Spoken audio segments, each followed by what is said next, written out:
Listen here, Pa. I have written a few sentences on the board.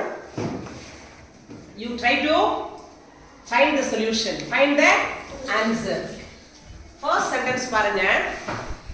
He dash coffee every morning. இந்த டேஷ்ல என்ன வரும் சொல்லுங்க? ட்ரிங்கா, ட்ரிங்க்ஸா, ட்ராங்கா? Drinks. எப்படி சொல்றீங்க ட்ரிங்க்ஸ் வரும்னு? எப்படி சொல்றீங்க இதுக்கு? ஏன் ட்ரிங்க் வரக்கூடாதா? ட்ராங்க் வரக்கூடாதா? Have any idea? இந்த சென்டென்ஸ் present tenseல இருக்கு. இது நான் present tense னு எப்படி கண்டுபிடிக்கிறது? present tenseக்கு few clues இருக்கு. ஒரு சென்டென்ஸ்ல everyன்ற வார்த்தை வந்தா every day, every year, every morning, every week அந்த மாதிரி எல்லாம் வார்த்தை வந்தா அது present tense தான். usually, generally, frequently, often இந்த மாதிரியான வார்த்தைகள் எல்லாம் வந்தால் அது present tenseல இருக்குன்னு அர்த்தம். scientific truth,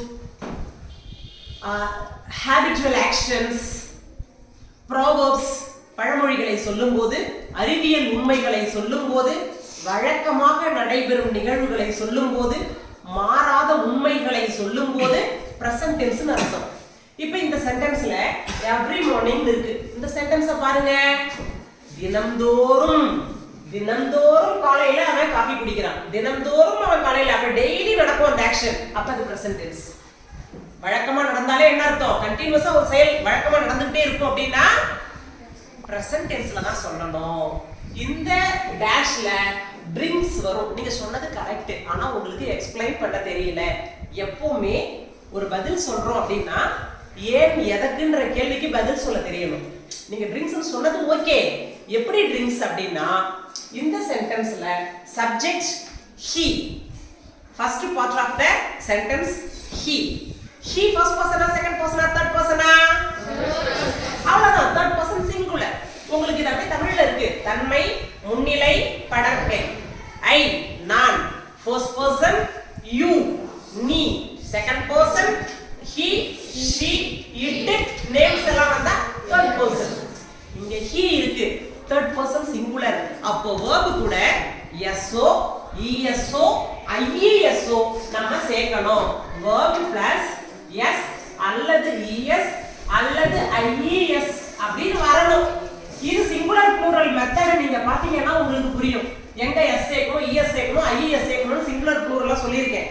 ஒரு verb s, ss, sh, ch, x, o அப்படி முடிஞ்சா es சேர்க்கணும்.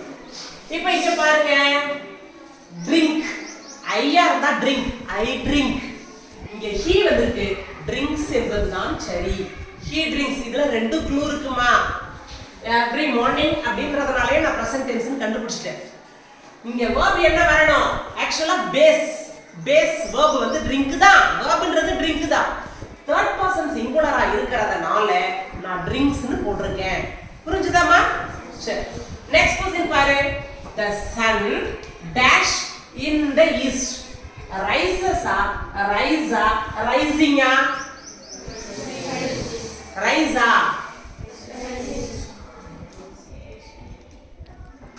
either A or B. என்ன சொல்லுங்க? என்ன வரணும்? the sun என்பது ஒரு பெயர்ச்சொல் தான். பெயர் இருந்தால என்ன சொல்லிருக்கோம் நம்ம? third person தானேமா. நான் சொல்லிருக்கேன் இல்லையா? he, she, it names எல்லாம் வந்தா third person. sunன்றது ஒரு நேம், நவுன் இல்லையா? ஒரு பேரை குறிக்கும். அப்ப நம்ம ஆட்டோமேட்டிக்கா என்ன பண்ணணும்? ரைஸ் போட கூடாது. rises. the sun rises in the east னு எழுதுனாமா இந்த சென்டென்ஸ் கரெக்ட். ஓகேவாமா? she always dash up early. wakes up, woke up, wakes. இதுவும் present tense தான். நான் ஏற்கனவே க்ளூ சொல்லிருக்கேன். always, frequently, every, usually, generally, often இந்த மாதிரி வார்த்தைகள் எல்லாம் க்ளூ. அத பார்த்தே நம்ம கண்டுபிடிக்கலாம். என்னென்ன வேர்ட்ஸ் நம்ம சொல்லிருக்கோம் பாரு. often, always, frequently,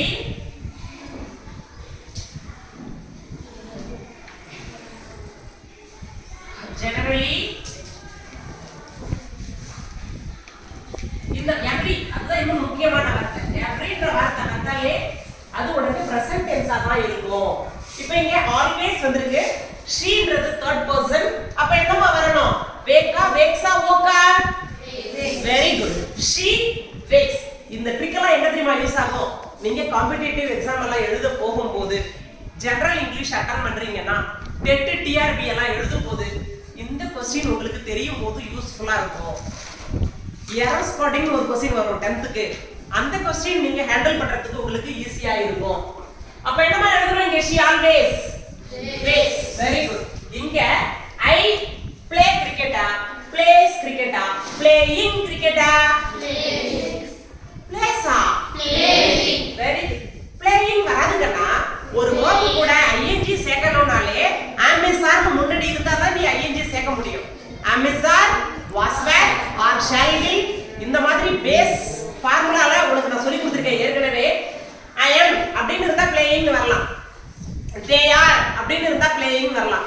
he is அப்போ am is are, was were, shall be ஏதாவது இருந்தா தானே நீ verb கூட ing சேர்க்க முடியும். அப்ப I playing எப்படி எழுத முடியும்? இப்போ சாய்ஸ் உங்களுக்கு சூஸ் பண்ண தெரியலனா அட்லீஸ்ட் எது வராதுன்னு கண்டுபிடிக்கணும். playing கன்ஃபார்ம் வராது. I playing எங்கயாவது நம்ம கேள்விப்பட்டிருக்கோமா? அப்போ I playing கன்ஃபார்ம் வராது. அப்ப இந்த ரெண்டுல ஒண்ணுதான். இப்பதான் நம்ம யோசிக்கணும். ஃபர்ஸ்ட் பர்சனா, செகண்ட் பர்சனா, தேர்ட் பர்சனா? இந்த சப்ஜெக்ட்ட பார்க்கணும். Subject I. ஃபர்ஸ்ட் பர்சனா, செகண்ட் பர்சனா, தேர்ட் பர்சனா? அப்ப நம்ம verb கூட என்ன பண்ண கூடாது? எதுவும் சேர்க்க கூடாது. பேஸ் verb அதாவது V1. verb 1 என்னவோ அது அப்படியே போடணும். I play cricket அப்படிங்கிறது தான் சரி. நான் கிரிக்கெட் விளையாடுகிறேன். Right. my mom dash mutton biryani. இங்க என்ன வரும் பாருங்க சொல்லுங்க பாப்போம். குக்கா, குக்ஸா, குக்குடா? சொல்லுங்க பார்க்கலாம். என்ன வரும்? நோ. my mom cooks. என்ன my mom க்கு அம்மாக்கு பேர் இருக்குல்ல? my mom க்கு என்னது? பெயர்ச்சொல். my mom ங்கிறது பெயர்ச்சொல். ஒரு பேரை குறிக்க அம்மாக்கு ஒரு பேர் இருக்கு இல்லையா?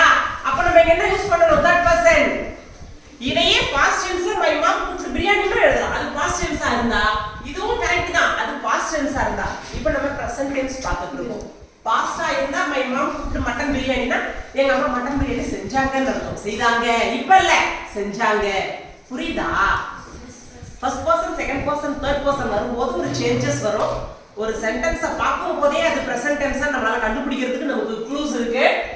often, always, frequently, usually, generally, every இந்த மாதிரி வார்த்தைகள்லாம் வந்தா அந்த டென்ஸ் பிரசன்ட் டென்ஸ்ல இருக்குன்னு அர்த்தம். சரியாமா? டன்.